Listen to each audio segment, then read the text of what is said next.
You're talking to the Rolex wearing, diamond ring wearing, kiss stealing, wheeling dealing, limousine riding, jet flying, son of a gun, and I'm having a hard time holding these alligators down. Woo! G5 Jeff TV, hit the subscribe button, hit the like button. Please share this video. Support your boy. Support good content at all times. All social media is in the description box, and please hit that bell icon so you can be notified when I drop that heat. Gary Russell Jr. defends his 126-pound title against Jojo Diaz in a fight that was won pretty comfortably by Gary Russell Jr.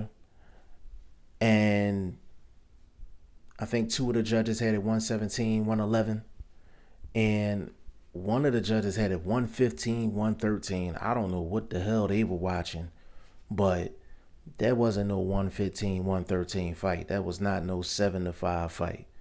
Like, even though Gary Russell got the unanimous decision, as boxing fans, we need to call out bad scorecards, whether it actually affected the result or not. 115, 113 in that fight with Gary Russell and Jojo Diaz is unacceptable. Point blank, period. Unacceptable. But with this fight, it was interesting because Jojo Diaz, from a betting standpoint, for all my gamblers out there, he was a plus, I think, 285. He was a plus 285, and I did a prediction video for this fight, and I picked Gary Russell. I thought he's going to get Jojo Diaz up out of there, but ended up going to a decision. And the thing that was crazy is I was sitting up there debating the morning of the fight. I'm like, Jojo Diaz actually got a shot in this fight. And then I actually seen an interview with Gary Russell Jr., and I'm not sure if it was, might have been Barbershop Conversations that did the little short interview. If it was them, definitely big shout out to Barbershop Conversations. But Gary Russell, after the weigh-in, basically was like, he seen Jojo Diaz and his team, like, basically, at the sauna. Like, Jojo Diaz was in the sauna, like, still losing weight, like 15, 20 minutes before the weigh-in. And if that's the case, I'm not saying Gary Russell's lying, but if that's the case, that explains exactly what happened in that fight. Now, usually when a guy's struggling to make weight, or it takes him the last possible second to make weight, or they may even miss weight the first time and they give you the 2 hours to actually weigh in again, like, your body is being physically drained. Like, your body's being physically drained. So if Jojo Diaz was trying to lose weight 15, 20 minutes before the weigh-in, that explains how he was fighting, because the first 4 rounds, like, Jojo Diaz was in there. He was throwing hands. Like, he was really in there scrapping, and he was throwing beautiful body shots and everything. Like, and I'm like, yo, after like 4 rounds, I was like, yo, like, Jojo Diaz came to fight. Like, he's not playing around. And once that 4th round ended, like, basically from round 5 on, Jojo Diaz was just fighting in spots, and it was almost like he was trying to conserve energy. And you could tell that during the fight, because he was doing beautiful work first 4 rounds. They was going at it. They was definitely going at it. But basically from round 5, round 6 on, like, back half of the fight, like, I mean, Gary Russell just, he basically just went to work.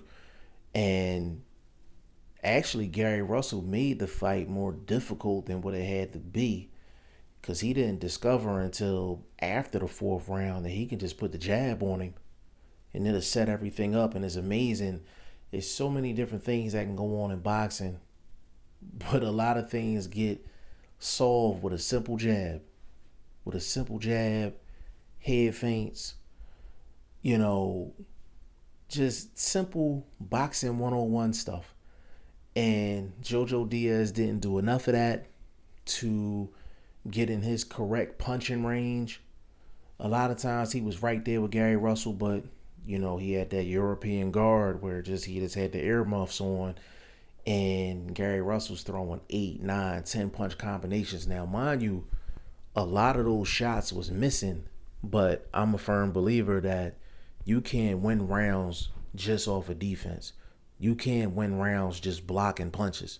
So even though Gary Russell wasn't really accurate, and I think that's something that he'll never be. I don't think he's like really precise because Gary Russell has hand injuries. He has hand injuries and he fights like he has hand injuries. Like he throws punches like he's on the speed bag. Like just rah, rah, rah, rah. Like that's how he threw punches.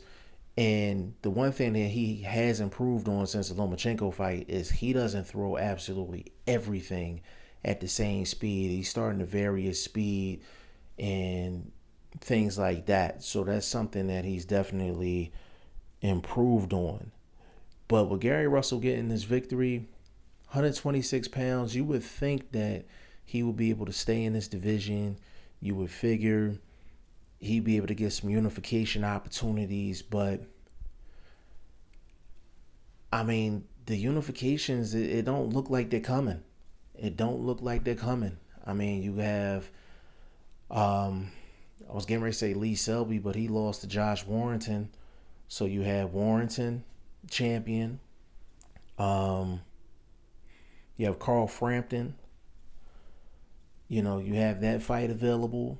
You have Leo Santa Cruz. You have Abner Mares. It's a lot of action at 126, but nobody's really knocking on Gary Russell Jr.'s door for a unification fight. Like all of those guys can fight each other and end up getting more money than fight Gary Russell. They could all fight each other and get more notoriety than fighting Gary Russell Jr. It is what it is. And Gary Russell has himself to blame somewhat because outside of the Lomachenko fight and this Jojo Diaz fight, he hasn't fought great competition in his career. He hasn't fought average competition in his career. And that's a part of his handlers. They wanted to ease him in, which it's not a problem with that, but you have to step up the competition at some point and find out what you have in your guy. And Gary Russell had way too many fights before he had his step up fight. And it really hurt him. It really hurt him in his career. He doesn't fight enough. He has hand problems. He fights. You'd be lucky to get 2 fights out of Gary Russell in a year. He may not fight again this year, and he doesn't keep himself relevant. He doesn't keep his name out there in boxing circles. He really doesn't do interviews like that. He's not seen. He's not heard. So people aren't really lobbying for Gary Russell Jr. to unify the division like people are clamoring for a Earl Spence to unify the division, or how people support like a Terrence Crawford. That's because they keep their name out there even when they're not fighting, and they're fighting often. So it's just a different dynamic with Gary Russell Jr., and I'm not sure if it's something that he can fix down the line, but the unification doesn't look like it's going to happen at 126. And if that's the case, then he should just move up to 130. He should just move up to 130. You got a couple of guys at 130. It's not as fruitful in terms of the opponents, but he has to do something, because at 126, yes, he's a champion, but he's just going to sit around and not fight if he can't fight another champion. So why wait? Why sit around? He can just go to 130 and try to make a name for himself at 130. He got Tank Davis at 130. That's a big fight. That's a huge fight. That is a huge fight between Tank Davis and Gary Russell Jr. I actually want to see that fight more than Tank Davis and Tevin Farmer. But I think that's what he should do. If he can't get a unification, he should just go up to 130 and at least try to fight 2 times a year and try to keep his name relevant out here when he's not fighting. But y'all let me know what y'all think in the comment section. G5 Jeff TV. Hit the subscribe button. Hit the like button. Please share this video. Support your boy. Support good content at all times. I appreciate y'all. Peace.